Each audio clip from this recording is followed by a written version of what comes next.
Today, we are launching a campaign called He for She. I am reaching out to you because we need your help. We want to end gender inequality, and to do this, we need everyone involved. This is the first campaign of its kind at the UN. We want to try and galvanize as many men and boys as possible to be advocates for change. And we don't just want to talk about it. We want to try and make sure that it's tangible. I was appointed as Goodwill Ambassador for UN Women 6 months ago. And the more I've spoken about feminism, the more I have realized that fighting for women's rights has too often become synonymous with man-hating. If there is one thing I know for certain, it is that this has to stop. For the record, feminism, by definition, is the belief that men and women should have equal rights and opportunities. It is the theory of the political, economic, and social equality of the sexes. I started questioning gender-based assumptions a long time ago. When I was 8, I was confused being called bossy because I wanted to direct the plays that we would put on for our parents, but the boys were not. When at 14, I started to be sexualized by certain elements of the media. When at 15, my girlfriends started dropping out of their beloved sports teams because they didn't want to appear muscly. When at 18, my male friends were unable to express their feelings. I decided that I was a feminist, and this seemed uncomplicated to me. But my recent research has shown me that feminism has become an unpopular word. Women are choosing not to identify as feminist. Apparently, I am among the ranks of women whose expressions are seen as too strong, too aggressive, isolating, and anti-men, unattractive even. Why has the word become such an uncomfortable one? I am from Britain, and I think it is right that I am paid the same as my male counterparts. I think it is right that I should be able to make decisions about my own body. I think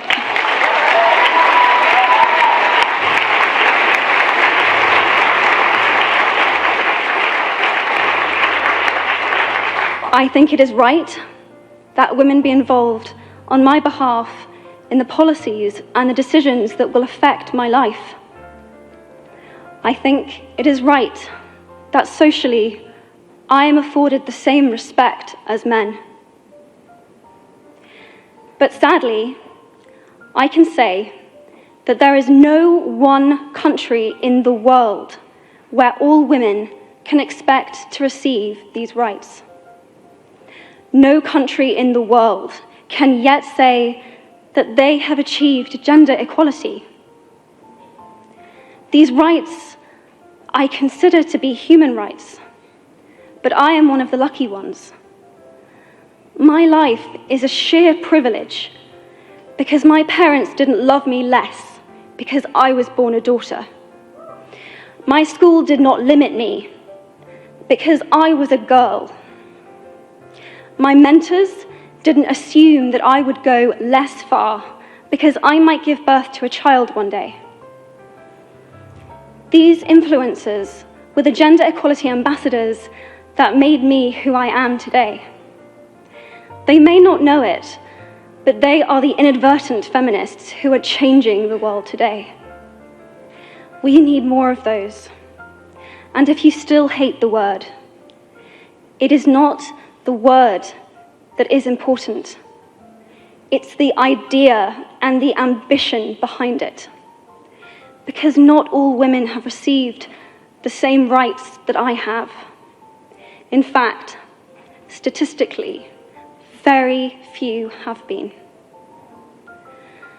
In 1997, Hillary Clinton made a famous speech in Beijing about women's rights.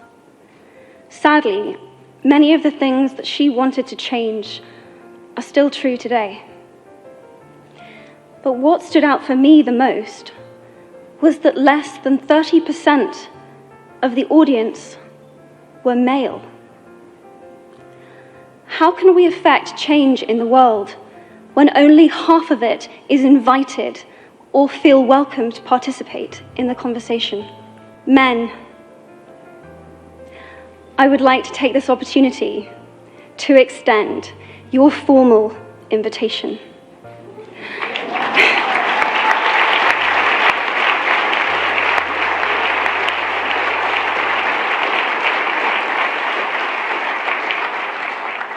Gender equality is your issue too.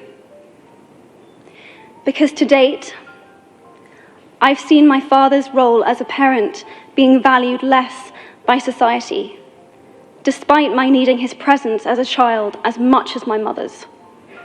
I've seen young men suffering from mental illness, unable to ask for help, for fear it would make them less of a man or less of a man. In fact, in the UK, suicide is the biggest killer of men between 20 to 49, eclipsing road accidents, cancer, and coronary heart disease. I've seen men made fragile and insecure by a distorted sense of what constitutes male success.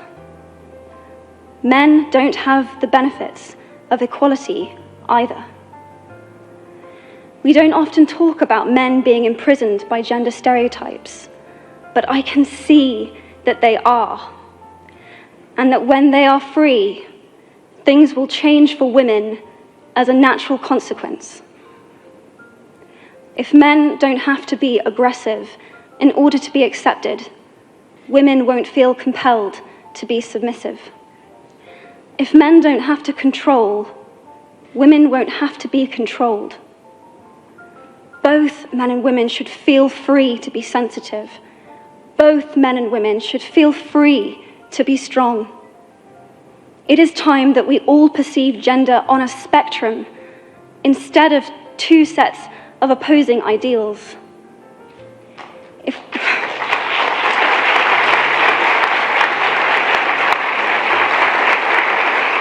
If we stop defining each other by what we are not and start defining ourselves by who we are, we can all be freer. And this is what he, she is about. It's about freedom. I want men to take up this mantle so that their daughters, sisters, and mothers can be free from prejudice, but also so that their sons have permission to be vulnerable and human too. Reclaim those parts of themselves they abandoned, and in doing so, be a more true and complete version of themselves. You might be thinking, who is this Harry Potter girl? And what is she doing speaking at the UN? And it's a really good question. I've been asking myself the same thing. All I know is that I care about this problem, and I want to make it better. And having seen what I've seen, and given the chance, I feel it is my responsibility to say something. Statesman Edmund Burke said, "All that is needed for the forces of evil to triumph is for good men and women to do nothing." In my nervousness for this speech, and in my moments of doubt, I've told myself firmly, if not me, who? If not now, when? If you have similar doubts when opportunities are presented to you, I hope that those words will be helpful. Because the reality is that if we do nothing, it will take 75 years, or for me to be nearly 100, before women can expect to be paid the same as men for the same work. 15.5 million girls will be married in the next 16 years as children. And at current rates, it won't be until 2086 before all rural African girls can have a secondary education. If you believe in equality, you might be one of those inadvertent feminists that I spoke of earlier. And for this, I applaud you. We are struggling for a uniting word, but the good news is that we have a uniting movement. It is called He for She. I am inviting you to step forward, to be seen, and to ask yourself, if not me, who? If not now, when? Thank you very, very much.